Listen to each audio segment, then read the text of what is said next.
اعوذ باللہ من الشیطان الرجیم بسم اللہ الرحمن الرحیم اللہم صلی علی محمد وعلی آل محمد۔ السلام علیکم۔ فیاض نفسندو آپ کی خدمت میں حاضر ہے۔ ان قریب ہم ان کو اپنی نشانیاں آفاق میں بھی دکھائیں گے اور ان کے اپنے نفس میں بھی، یہاں تک کہ ان پر یہ بات کھل جائے گی کہ یہ قرآن واقعی برحق ہے، یعنی کہ ان قریب انہیں معلوم ہو جائے گا کہ قرآن کی جو دعوت ہے گرد و پیش کے تمام ممالک جو ہیں ان میں چھا گئی ہے اور وہ اس کے سامنے سرنگوں ہیں۔ یہ بات جو کہ انہیں آج ان کو بتائی جا رہی ہے اور وہ اس کو مان نہیں رہے ہیں، اس وقت ان کو معلوم ہو جائے گا کہ واقعی یہ سراسر حق پر مبنی تھی اور مبنی ہے۔ بعض لوگوں نے اس مفہوم پر یہ اعتراض کیا ہے کہ ملکوں کو فتح کر لینا، بہت سارے علاقوں کو فتح کر لینا، اس بات کی دلیل نہیں ہے کہ یہ دعوت جو ہے وہ حق پر ہے۔ اس طرح بہت سی باطل کی جو دعوتیں ہیں وہ بھی ان کے پیروکار جو ہیں وہ بھی دنیا پر چھا جاتے ہیں اور بہت سے ممالک جو ہیں ان کو فتح کر لیتے ہیں، ان پر غالب آ جاتے ہیں۔ سورہ حامیم سجدہ آیات 53 اور 54 میں اللہ پاک نے فرمایا کہ ان قریب ہم ان کو اپنی نشانیاں آفاق میں بھی دکھائیں گے اور ان کے اپنے نفس میں بھی، یہاں تک کہ ان پر یہ بات کھل جائے گی کہ یہ قرآن واقعی برحق ہے۔ کیا یہ بات کافی نہیں ہے کہ تیرا رب ہر چیز پر شاہد ہے؟ آگاہ رہو، یہ لوگ اپنے رب کی ملاقات میں شک رکھتے ہیں، سن رکھو وہ ہر چیز پر محیط ہے۔ صدق اللہ العظیم۔ یہ دو آیات ہیں، اب ان کی میں تشریح پیش کروں گا۔ تشریح کری ہے سید ابو الاعلیٰ مودودی رحمۃ اللہ علیہ جو ہے ان کی تصنیف کردہ تفہیم القرآن، جو کہ انہوں نے قرآن پاک کی تفسیر لکھی ہے، اس میں سے مدد دی جائے گی۔ ان قریب ہم ان کو اپنی نشانیاں آفاق میں بھی دکھائیں گے اور ان کے اپنے نفس میں بھی، یہاں تک کہ ان پر یہ بات کھل جائے گی کہ وہ قرآن واقعی برحق ہے۔ اس آیت کے دو مفہوم ہیں اور دونوں ہی مفسرین نے بیان فرمائے ہیں۔ ایک جیسے کہ میں نے پہلے عرض کیا کہ یہ قرآن کی دعوت جو ہے یہ ارد گرد کے تمام ممالک میں چھا جائے گی اور تمام لوگ اس کے سامنے سرنگو ہوں گے،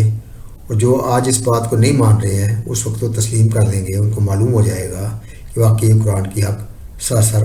حق پر مبنی ہے۔ لیکن جیسا میں نے پہلے عرض کیا ہے کہ بعض لوگ اس مفہوم کے اوپر اعتراض کرتے ہیں، وہ کہتے ہیں کہ تمام ممالک پر بہت سارے علاقے جو ان کو فتح کر لینا اس بات کی دلیل نہیں ہے کہ قرآن جو ہے یہ اس کی حق پر ہے۔ جیسا کہ بہت سی باطل کی قوتیں جو ہیں وہ بہت سارے علاقے فتح کر لیتی ہیں اور بہت سارے ملکوں پر اختیارات حاصل کر لیتی ہیں، لیکن یہ ایک سطحی اعتراض ہے جو کہ پورے معاملے پر غور کیے بغیر کر دیا گیا ہے۔ نبی پاک صلی اللہ علیہ وسلم اور خلفائے راشدین کے دور میں جو حیرت انگیز فتوحات اسلام کو نصیب ہوئیں وہ محض اس معنی میں کہ اللہ کی نشانیاں نہ تھیں کہ اہل ایمان ملک پر ملک فتح کرتے چلے گئے، بلکہ اس معنی میں تھیں کہ یہ فتح ممالک دنیا کی دوسری فتوحات کی طرح نہیں تھی جو ایک شخص یا ایک خاندان یا ایک قوم کو دوسروں کی جان و مال کا مالک بنا دیتی ہے اور خدا کی زمین ظلم سے بھر جاتی ہے۔ اس کے برعکس یہ فتح اپنے آپ میں ایک عظیم الشان مذہبی، اخلاقی، ذہنی، فکری اور تہذیبی اور سیاسی اور تمدنی و معاشی انقلاب لے کر آئی تھی، جس کے اثرات جہاں جہاں بھی پہنچے انسان کے بہتر جوہر کھلتے چلے گئے اور بدترین اوصاف جو تھے وہ خود بخود دبتے چلے گئے۔ دنیا جن فضائل کو صرف تارک الدنیا اور درویشوں اور گوشے میں بیٹھ کر اللہ اللہ کرنے والوں کے اندر ہی دیکھنے کی امید رکھتی تھی اور کبھی یہ سوچ بھی نہ سکتی تھی کہ کاروبار چلانے والوں میں بھی وہ، یعنی کہ کاروبار دنیا جو ہے وہ چلانے والوں میں بھی وہ آثار جو ہیں وہ پائے جاتے ہیں۔ اس انقلاب نے وہ فضائل اخلاق فرما رواؤں کی سیاست میں، انصاف کی کرسی پر بیٹھنے والا کی عدالت میں، فوجوں کی قیادت کرنے والے سپہ سالاروں کی جنگ اور فتوحات میں، ٹیکس وصول کرنے والوں کی تحصیلداری میں، اور بڑے بڑے کاروبار چلانے والوں کی تجارت میں جلوہ گر کر کے دکھا دیے۔ اس نے اپنے پیدا کردہ معاشرے میں عام انسانوں کو اخلاق اور کردار اور طہارت و نظافت کے اعتبار سے اتنا اونچا اٹھایا کہ دوسرے معاشروں کے چیدہ لوگ بھی ان کی سطح سے بہت نیچے فروتر نظر آنے لگے۔ اس نے اوہام و خرافات کے چکر سے نکال کر انسان کو علمی تحقیق اور معقول طرز فکر و عمل کی صاف شاہراہ پر ڈال دیا۔ اس نے اجتماعی زندگی کے ان امراض کا علاج کیا جن کے علاج کی فکر تک سے دوسرے نظام خالی تھے، یا اگر انہوں نے اس کی فکر کی بھی تو ان امراض کے علاج میں کامیاب نہ ہو سکے۔ مثلاً رنگ و نسل اور وطن و زبان کی بنیاد پر انسانوں کی تفریق، ایک ہی معاشرے میں طبقات کی تقسیم، ان کے درمیان اونچ نیچ کا امتیاز اور چھوت چھات، قانونی حقوق اور عملی معاشرت میں مساوات کا فقدان،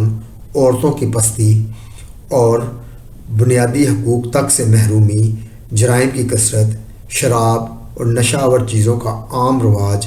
حکومت کا تنقید و محاسبے سے بالا تر رہنا، عوام کا بنیادی انسانی حقوق تک سے محروم ہونا، بین الاقوامی تعلقات میں معاہدات کی بے احترامی، جنگ میں وحشیانہ حرکات اور ایسے ہی دوسرے امراض، سب سے بڑھ کر خود عرب کی سرزمین میں اس انقلاب نے دیکھتے ہی دیکھتے طوائف الملوکی کی جگہ نظم، خون ریزی و بد امنی کی جگہ امن، فسق و فجور کی جگہ تقوی و طہارت، اور ظلم و بے انصافی کی جگہ عدل، گندگی و ناشائستگی کی جگہ پاکیزگی، جہالت کی جگہ علم، اور نسل در نسل چلنے والی عداوتوں کی جگہ اخوت و محبت پیدا کر دی۔ اور جس قوم کے لوگ اپنے قبیلے کی سرداری سے بڑھ کر کسی چیز کا خواب تک نہ دیکھ سکتے تھے، انہیں دنیا کا امام بنا دیا۔ یہ تھی وہ نشانیاں جو اسی نسل نے اپنی آنکھوں سے دیکھ لیں، جسے مخاطب کر کے نبی پاک صلی اللہ علیہ وسلم نے پہلی مرتبہ یہ آیت سنائی تھی، اور اس کے بعد سے آج تک اللہ تعالیٰ ان نشانیوں کو برابر دکھائے جا رہا ہے۔ مسلمانوں نے اپنے زوال کے دور میں بھی اخلاق کے جس بلندی کا مظاہرہ کیا ہے، اس کی گرد کو بھی وہ لوگ کبھی نہ پہنچ سکے جو تہذیب و شائستگی کے علم بردار بنے پھرتے ہیں۔ یورپ کی قوموں نے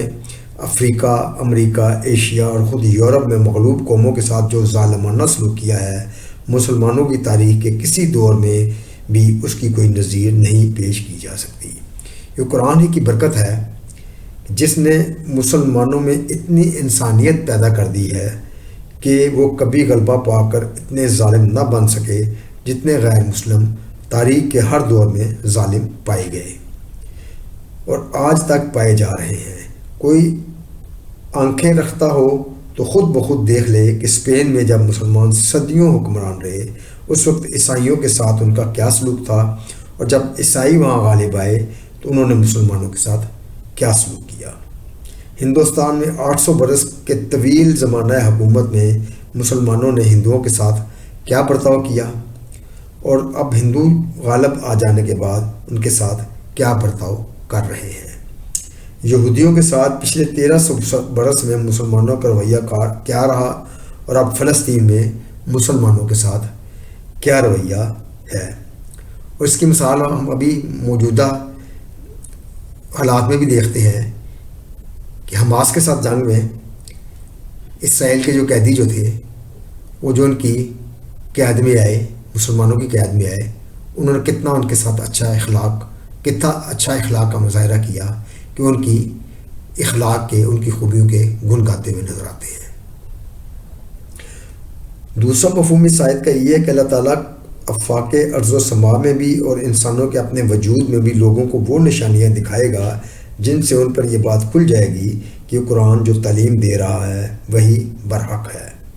بعض لوگوں نے اس کا مفہوم پر یہ اعتراض کیا ہے کہ آفاق ارض و سما اور خود اپنے وجود کو تو لوگ اس وقت بھی دیکھ رہے تھے، پھر زمانہ مستقبل میں ان چیزوں کے اندر نشانیاں دکھانے کے کیا معنی؟ لیکن یہ اعتراض بھی ویسا ہی سطحی ہے جیسا اوپر کے مفہوم میں سطحی اعتراض تھا۔ آفاق ارض و سما تو بے شک وہی ہیں جنہیں انسان ہمیشہ سے دیکھتا رہا ہے، اور انسان کا اپنا وجود بھی اسی طرح کا ہے جیسا ہر زمانے میں دیکھا جاتا رہا ہے، مگر ان چیزوں کے اندر اللہ کی نشانیاں اس قدر بے شمار ہیں کہ انسان کبھی ان کا احاطہ نہیں کر سکا ہے اور نہ کبھی کر سکے گا۔ ہر دور میں انسان کے سامنے نئی نئی نشانیاں آتی چلی گئی ہیں اور قیامت تک آتی چلی جائیں گی۔ پھر آگے فرمایا کہ یہ بات کافی نہیں ہے کہ رب ہر چیز پر شاہد ہے،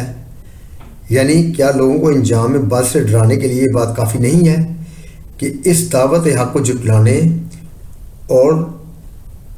نقصان پہنچانے کے لیے جو کچھ وہ کر رہے ہیں،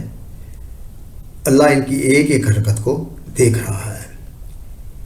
یہ لوگ اپنے رب کی ملاقات میں شک رکھتے ہیں،